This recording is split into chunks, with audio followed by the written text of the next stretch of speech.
Man Cave Messages. I'm Austin Chambers. Today we're going to be talking about mental health. And I don't know, I recently went and got a little help for some of my mental health issues. A little backstory on me. Since I was a kid, I've been diagnosed with several mental disorders. Combined type, ADHD, which has turned into adult ADHD, OCD, dyscalculia, intermittent explosive disorder, bipolar, depression. The list is kind of high. But I've always avoided it. I've never, since I was a kid, and when I first got diagnosed with ADHD and they put me on Ritalin, and I hated the way it made me feel, and it scared me. I've had a phobia of pills almost my entire life. And it's held me back from seeking treatment. It has. That and, the shame of admitting that I have these things. We live in a society today that either, it makes a joke out of mental disorders or makes it something to be ashamed of. And it's not. It's nothing to be ashamed of. Or they minimize certain disorders like ADHD and OCD. Both of those are extremely minimized, and that makes it dangerous. I know that ADHD was massively overly diagnosed, and it still is. I mean, you can't throw a rock at any college campus without hitting a few kids on Adderall, and they obviously don't need it. But people that really have ADHD, it's a struggle. If you ever see me in person, you'll notice I can't sit still. I can't. As much as I try, I can't sit still. I have so much energy going through me that I have all these nervous tics. And OCD also is dangerously minimized. People assume that OCD just means that you like to clean or you like things organized. And that's not true. That's not true at all. That's one form of it, yes. But OCD covers any compulsive behavior. Drug addiction, sexual addiction, touching things. I had a buddy in California that everywhere we went, he had to touch everything he passed. And if he missed something, he'd have to go back and touch it. And it was just part of his OCD. And OCD can be dangerous for people. It can lead you down a dark path. And then you combine in all the other ones that go along with OCD and ADHD. You never just have one. You always have several things that go along with it. Prime example. And I've avoided any treatment for almost my whole life. And which is stupid and dangerous. It's led me to make poor decisions in my life sometimes. But it did. I recently decided that to be the best father and husband that I can be, I had to do something to change myself. I had to do something to make me start realizing my full potential in those areas of my life.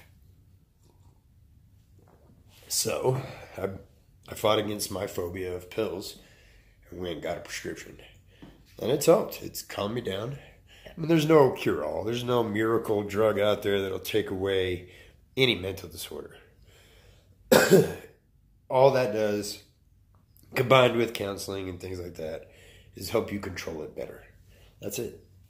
That's enough though. And you shouldn't be ashamed if you have something. If you have something wrong, get help. Don't be ashamed of it. Don't be afraid. Because here's the thing. The majority of people on this earth have some sort of mental disorder. Some, yes, are minor. Most are minor.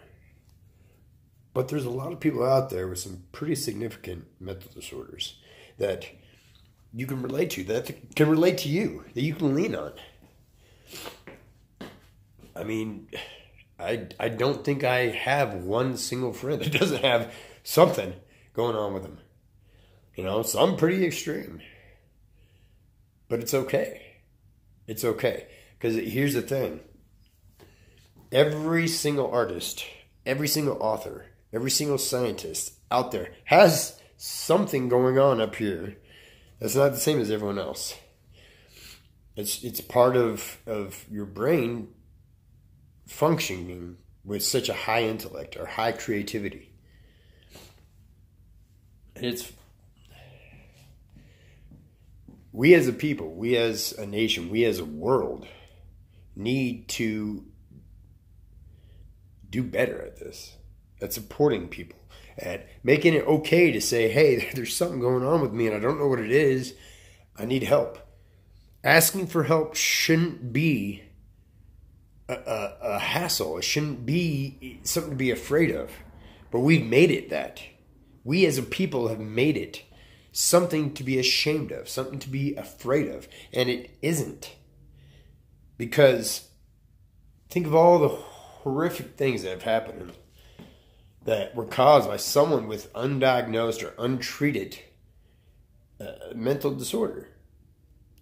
And all it would have taken was them feeling comfortable in going to a doctor or going to a therapist and saying, there is something going on and I don't know what it is. And it's making me act, behave, think, say things that aren't normal. They're scary. I get mad at weird things. I get scared at weird things. I panic. I'm always anxious. You know, something. It's okay. It's okay to admit that you need help. It's okay to admit that there's something going on that you can't control. It's all right. Because the alternative is something that you don't even want to consider. It's scary. It's dark. Can lead down paths that you don't want to be on. You know, you don't want to be alone. You don't want to be lonely because you are too afraid to admit there's a side of yourself that you think other people are going to judge you for. Who cares what they think? Who cares? If people really love you, they ain't going to care. They're going to support you. And if people don't support you, find new people. It's simple as that. Because anything you got going on in your head is part of who you are. It's part of what makes you such a unique and special individual. And don't let anyone make you think anything different. You are unique and you are special. There's no two people on this earth that are exactly the same. So, it's Austin Chambers.